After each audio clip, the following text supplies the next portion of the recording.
Into the Ashraf Garda Show. So where is South Africa at 27? This is the bottom line to all of this, and we're going to chat about it with 5 different people over the next hour for about 10 minutes each. Bonang Mohale, Professor Mamokgethi Phakeng, Dr. Claudelle together with Professor Jonathan Jansen and Dr. Pali Lehohla as well. In fact, Professor Bonang Mohale, just in case I leave that out. So let's start with him, and that's the plan. I hope you enjoy all of this. So much to learn from this over the next hour in terms of where we are as a country. So first up, Bonang Mohale, good chatting to you. How are you, my friend? Ashraf, wassalamu alaikum. Thank you. I appreciate you giving of your time, Bonang, on this significant day. And I'm going to ask this particular question to you. So South Africa at 27, ? Your answer. So I think what the pandemic has really demonstrated to all of us, my dear brother, is the fact that, yes, we wanted to save lives and preserve livelihoods, but more than anything else, the vaccine rollout has always been a race, because the country that will achieve herd immunity first, the one that will say we are now free of the virus and have indeed absolutely defeated the pandemic, will reap the global tourism pent-up demand. Therefore, for me, it's a story state that Africa and South Africa in particular, we find ourselves where, again, we seem to be on a begging bowl where in fact our leaders have not made adequate plans to make sure that we buy, procure, and secure vaccines for all our citizens. Where we are now, we are part of the COVAX program, but also of the organization, in fact, African Unity, AU's program. And we are at the mercy of others. And yet Africa is such a rich continent. So Ashraf, the president sets us a herd immunity target of 67%. That's 40 million people, which means had we started in January, when this was announced, we ought to have been inoculating 100,000 people a day, every day. That's the target that we set for ourselves, because we said we want to inoculate 40 million people by probably the first half of 2022. Had we started in January, it would have taken us 400 days or 13.3 months. At that time, the Minister of Health also set us a target that said we want to have inoculated the frontline health workers, about 1.2 million of them, by the end of March. When we finished March, we're actually on 250,000, what we should have done in 2 days, far from the 1.2 million target that we set for ourselves.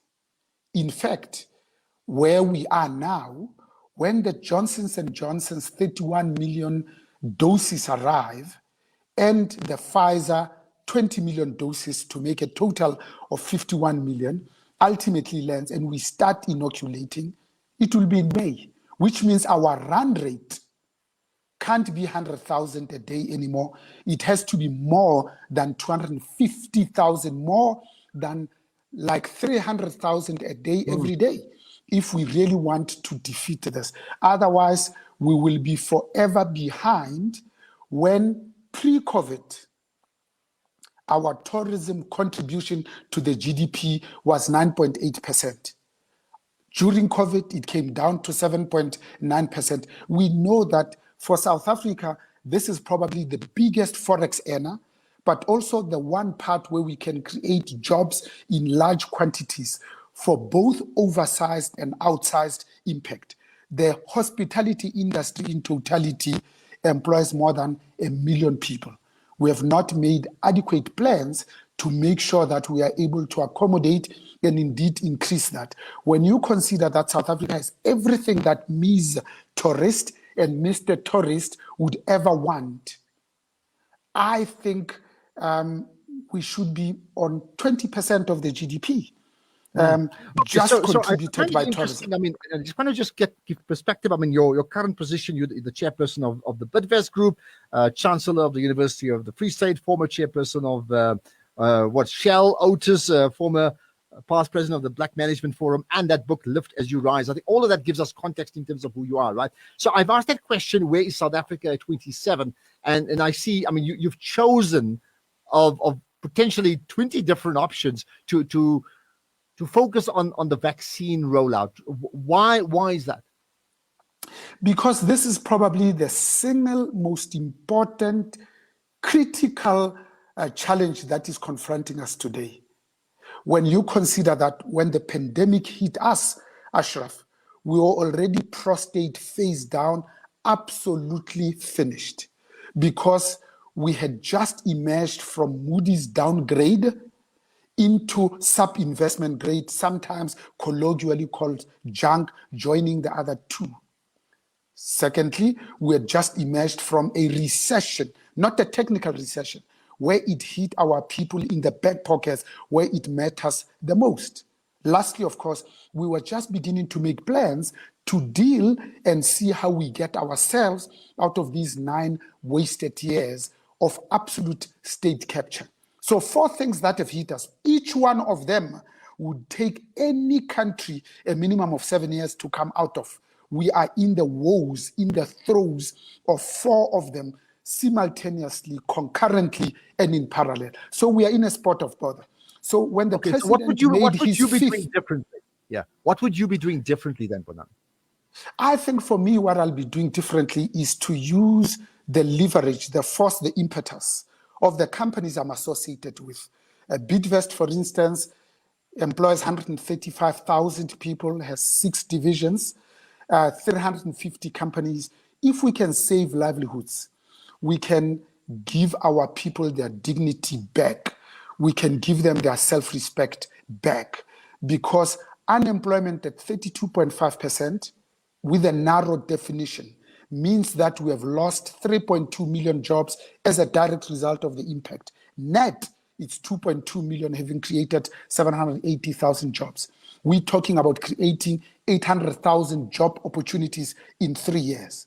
So for me, I'm afraid that with 54,000 people almost that have been killed by the virus, 10 times that amount will be killed by poverty and starvation in their own homes because they don't have a job. And that's a frightening prospect. So therefore, the broader question then, in terms of your understanding of where is South Africa at 27, and I've asked the question is, can you give us one word to describe where South Africa is at 27? We are in a big, dark, scary hole where we are technically bankrupt. We can't even afford to feed our own people. We can't even afford to educate our own people. Let me give you just one example, Ashraf. Since 2015, hashtag everything must fall, precipitated by the hashtag fees must fall movement. Every year, these kids have disrupted education at the beginning of the year because they've been excluded on the basis that they cannot afford, therefore they are poor. We've got final year medical students that cannot go back to write their final year exams because they owe the university something. That total debt to the 26 public universities is 10 billion. When you include TVET colleges, it's approaching 14 billion.